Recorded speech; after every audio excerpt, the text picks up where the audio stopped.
I would like to lighten things up now with my own segment. My primary segment for the program I do is movie review, and the movie that I've done this week is none other than the horror movie The Visit.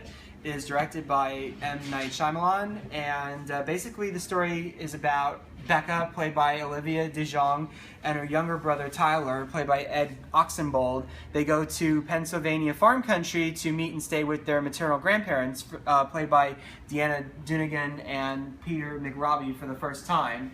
But the kids soon discover a shocking secret about their seemingly charming hosts. As we all know, Mr. Shyamalan had a great start in his career. He had a couple of fantastic horror movies, with movies like The Sixth Sense and Unbreakable and Signs.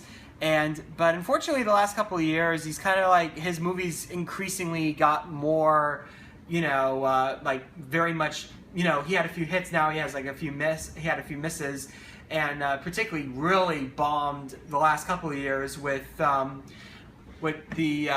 with his last two movies. He did a film adaptation of the children's animated adventure show Last Airbender on Nickelodeon, and bombed even bigger with Will Smith's film that he did with his own son, After Earth. And I would very much be happy to say that this movie mostly is a return to form for Mr. Shyamalan. Mr. Shyamalan's gift for great tension really comes back into the forefront of this movie.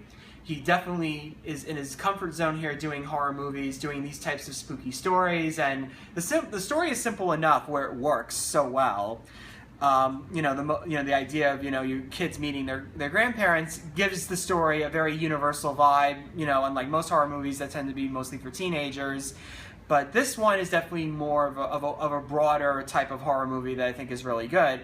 Unfortunately, the movie's doesn't completely succeed because one part of Mr. Shyamalan's problems as a filmmaker that lingers still is the fact that Mr. Shyamalan's twist endings don't always pan out as well as the rest of the movie did, and this in this case is just not really. I'm not going to say what it is naturally, because if you are curious about it, you should be the one to go see it, and it is playing right now in Long Beach Cinema 4 in town. So, but I have to say that this is definitely mostly a great return to form for Mr. Shyamalan. I think he's definitely one of the better directors out there in this era, and I think that he definitely has definitely a more solid film with this one. So I give The Visit 3 out of 5 stars, and I thank you very much.